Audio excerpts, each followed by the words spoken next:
Hi friends. இன்னைக்கு வந்து ஒரு சின்ன vlog மாரி ட்ரை பண்ணலான்னு இருக்கேன். இன்னைக்கு மார்னிங் பிரேக்ஃபாஸ்ட் பார்த்தீங்கன்னா, பழைய சாதம். நம்ம இட்லி, தோசை, சப்பாத்தி, பூரி டெய்லி சாப்பிட்டோம்னா கூட நமக்கு போர் அடிச்சிரும். ஆனா, இந்த பழைய சாதம் வந்து நீங்க சாப்பிட்டு பாருங்க.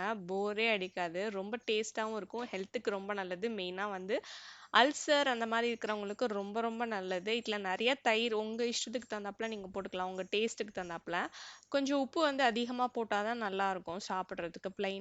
பிளெயினா இருந்ததுன்னா நல்லா இருக்காது. அது கூட வந்து கடிச்சுக்க வந்து சின்ன வெங்காயம்.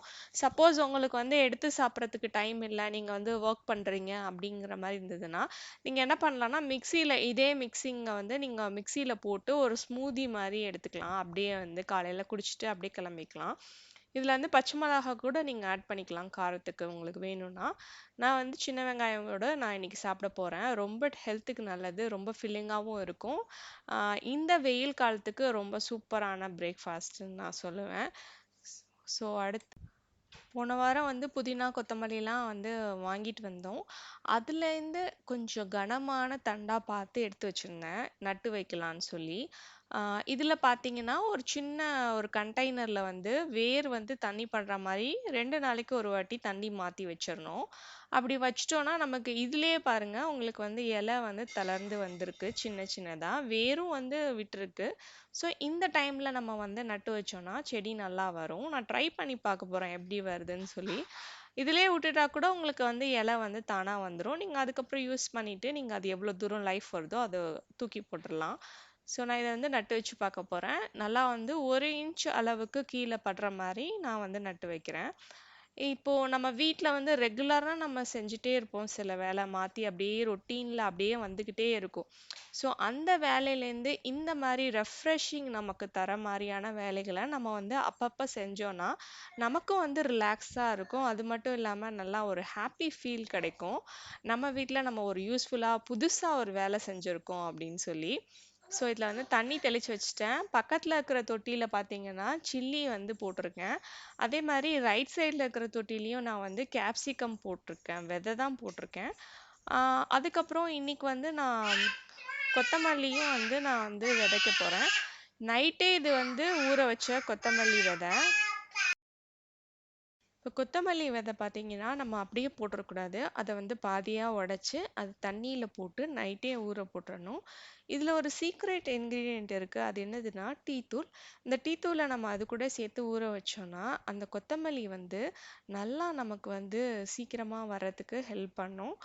அதனால தான் அந்த மாரி போட்டு வச்சுக்கணும். இப்ப நான் வந்து ஒரு மண் பாத்திரம் எடுத்து, அதுல தான் நான் வந்து கொத்தமல்லி விதைய விதைக்க போறேன். இந்த பாத்திரம் வந்து நான் ரொம்ப நாளா யூஸ் பண்ணாமலே இருந்தது. இதுக்காக தனியாலாம் வாங்கல. ஸோ வீட்ல இருந்து இருக்கிறதையே யூஸ் பண்ணி பண்ணிக்கலாம் அப்படின்னு சொல்லி. பாருங்க இந்த கொக்கோ பீட் ரொம்ப நல்லா இருக்கு. ஃப்ரெஷ்ஷா இருக்கு. ஸோ உங்களுக்கு மண்ணு கிடைக்கல உங்க வீட்ல அப்படின்னா, நீங்க இந்த மாரி கூட நீங்க பண்ணிக்கலாம். மெயினா அபார்ட்மெண்ட்ஸ்லலாம் இருக்கிறவங்களுக்கு அவ்வளவா கிடைக்காது மண்ணு. ஸோ இந்த மாரி நம்ம சூப்பர் மார்க்கெட்ல வாங்கி நம்ம வந்து விதைச்சு செடிக்கெல்லாம் யூஸ் பண்ணிக்கிறதுக்கு ஈஸியா இருக்கும். அவ்வளோதான். இப்போ வந்து இது எல்லாத்துக்கும் தண்ணி ஊத்தி வச்சிடலாம். லைட்டா வெயில் படுது. அடுத்து வந்து குழந்தை எந்திரிக்கிறதுக்கு முன்னாடி சூப் பண்ணிடலான்னு சொல்லிட்டு, இப்போ சூப் பண்றதுக்கு வந்திருக்கேன். இந்த பாக்ஸ் பார்த்தீங்கன்னா, தண்ணி வந்து விடுறதெல்லாம் வந்து கீழ வந்து ஃபில்டர் பண்ணி வச்சுக்கிறதுனால, காய் வந்து போட்டோம்னா, அதில வந்து தண்ணி பட்டு அழுகாம நல்லா ஃப்ரெஷ்ஷாவே இருக்கு. ஸோ இதுலேருந்து நான் கேரட் வந்து பாதி எடுத்து, நான் வந்து குழந்தைக்கு வந்து சூப் பண்ண போறேன். கேரட்டு, அதுக்கப்புறம் மஞ்சள் பூசணி, அப்புறம் தக்காளி எல்லாம் போட்டு ஒரு சூப் கன்சிஸ்டன்சிக்கு வந்து நான் வந்து இன்னைக்கு பண்ண போறேன். இதோட ரெசிபி நான் கூடிய சீக்கிரமே ஷார்ட்ஸ்ல உங்க கூட ஷேர் பண்றேன். இப்போ இந்த பூசணி விதைய வந்து தண்ணியில அலசிட்டு இதையும் வெயில்ல காய வச்சுக்கலாம். இந்த விதை பார்த்தீங்கன்னா, குழந்தைங்களுக்கு வயித்துல இருக்கிற பூச்சியெல்லாம் நல்லாவே எடுத்துரும். அதனால நம்ம அத வந்து காய வச்சு குழந்தைங்களுக்கு அத உடைச்சு குடுக்கலாம். இப்போ சூப் ரெடி ஆயிடுச்சு. இத மிக்ஸியில போட்டு மிளகுத்தூள், உப்பு, பட்டர் போட்டு நான் வந்து குழந்தைக்கு குடுக்க போறேன். மீதிய நம்ம கூட வந்து ஃப்ரெஷ் கிரீம் போட்டு சாப்பிட்டுக்கலாம். ரொம்ப நல்லா இருந்துச்சு டேஸ்ட்டு. நெக்ஸ்ட்டு பார்த்தீங்கன்னா, மத்தியானத்துக்கு வந்து இன்னைக்கு வெங்காயமும், கேரட்டும் போட்டு பச்சடி பண்றேன். மார்னிங் லஞ்ச் பாக்ஸ் ஷார்ட்ஸ் போட்டிருக்கேன். என்ன லஞ்ச் பாக்ஸ் பண்ணியிருக்கேன்னு சொல்லி, டபுள் பீன்ஸ் போட்டு சீரக சம்பால வந்து தேங்காய் பால்லாம் போட்டு ஒரு பிரியாணி பண்ணியிருந்தேன். ரொம்ப டேஸ்ட்டா இருந்தது. அதுக்கு தான் ரைத்தா பண்ணிட்டுருக்கேன். இப்போ வந்து ரைத்தாக்கு வந்து இந்த மாரி நீங்க கட் பண்ணிட்டு, அத கையால நல்லா பெசஞ்சு விட்டு, நீங்க வந்து அ தயிர்ல போட்டு ஊற போட்டீங்கன்னா, செம்ம டேஸ்ட்டா இருக்கும். அதுல நல்லா இறங்கியிருக்கும்.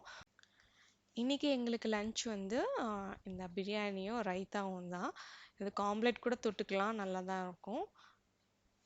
ஸோ லஞ்ச் பாக்ஸ் ஷார்ட்ஸ் நான் ரெகுலராக போட்டுட்ருக்கேன். கண்டிப்பாக நீங்கள் வந்து பாருங்கள். அதோட லிங்க் நான் வந்து டிஸ்கிரிப்ஷனில் கொடுக்குறேன். செக் பண்ணி பாருங்கள் ஃப்ரெண்ட்ஸ். அடுத்து வந்து ஒரு ஈவினிங் டைமில் ஒரு செல்ஃப் கேர் மாதிரி பண்ணிக்கலாம் அப்படின்னு நினச்சேன். ஸோ பெடிக்யூர் பண்ணுறோம். ரொம்ப நேரமாக நம்மலாம் வீட்டில் வந்து நின்று வேலை செய்கிறது, கிச்சனில் வீட்டு வேலை அதெல்லாம் பண்ணுறதுனால நம்மளோட கால் வந்து ரொம்பவும் வந்து ஸ்ட்ரெஸ் ஆகிருக்கும், மசில்ஸ்லாம். ஸோ அதனால நம்ம வந்து இந்த எப்சான் சால்ட் யூஸ் பண்ணி பண்ணும்போது அந்த மசில்ஸ்லாம் நல்லா ரிலாக்ஸ் பண்ணி விடும். ஸோ நீங்கள் வந்து இதை வெறும் பெடிக்யூர் பண்ணுறதுக்கு மட்டும் இல்லாமல் ஷவருக்கு, அதுக்கப்புறம் கார்டனிங் கூட நம்ம பூச்சி வராமல் இருக்கிறதுக்கு யூஸ் பண்ணிக்கலாம்.